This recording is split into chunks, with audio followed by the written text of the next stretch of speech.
want to talk about the government shutdown for a bit. This morning, Speaker Johnson said this might be the longest ever. How do you guys get the government running again? Well, the Republicans are ready to be reasonable, and we have been from the very beginning. In fact, the Republicans are the only ones with a plan on the table to actually get the government back in place in mid-September.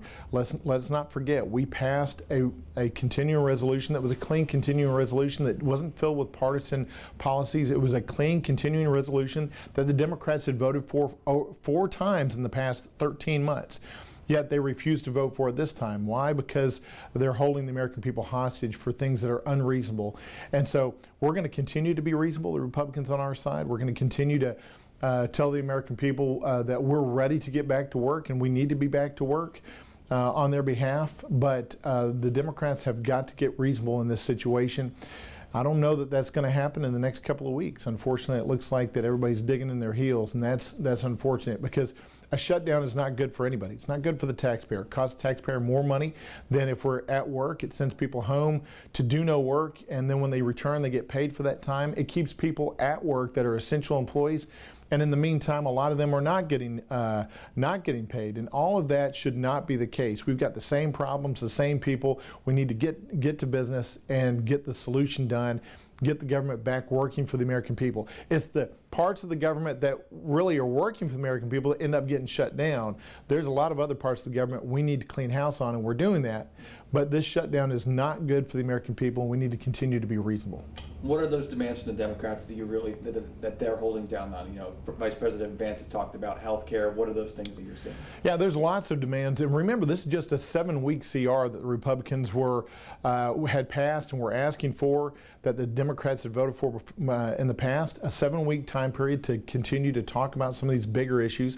But when you look at what the Democrats are demanding in exchange for a 7-week CR, they're wanting to undo the $1.5 trillion worth of waste, fraud, and abuse savings that we had in the One Big Beautiful Bill this past summer. A lot of that revolves around eligibility requirements for who's receiving our health care. The Democrats want to undo all those eligibility requirements and take away the ability to understand who's actually getting them, because right now what they're saying, what the Democrats are saying, is the Democrats actually want to burden the taxpayer to provide health care benefits to many people that are not eligible, shouldn't be eligible for those benefits.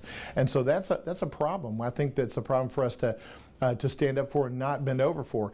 We're also hearing from the Democrats they want to undo the ability to do rescissions, and rescissions is an important part of cutting spending, wasteful spending in the government. And so we've got at least those 2 issues on the table that they're demanding in exchange for a return, and then the enhanced subsidies from the COVID era subsidies that the Democrats put in place, that the Democrats set as a termination date in 2025. They want to make them permanent. That's a $400 billion cost to the taxpayer. There's people that are making $500,000 that are receiving the benefit of these subsidies. We're not talking about the original ACA subsidies. We're talking about the enhanced COVID era subsidies that were terminated by Democratic rule in 2025. Now the Democrats are trying to pressure us to extend those in perpetuity.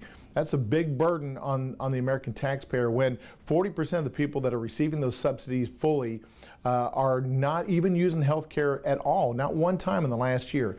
And so those are issues that we need to resolve and talk about, but certainly not attached to a 7-week CR. Mm-hmm. Last question for you, Congressman. How do we get past the days of CRs? You know, we're $30-something trillion in debt.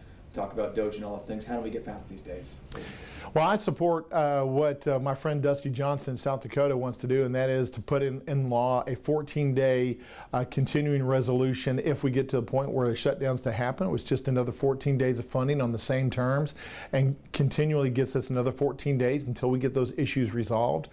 But you know, the gamesmanship that, frankly, both parties play, the brinksmanship, gamesmanship around appropriations, is not beneficial for the taxpayer. It doesn't help the taxpayer out. It puts us in a situation where the regular appropriations process doesn't work the way it should. And so I would like to see this 14-day continuing resolution bill go through. I'd like for us to get away from bringing the taxpayer to the brink of shutting down the government and disrupting services that they deserve and they demand, and let us get back to doing the regular appropriations.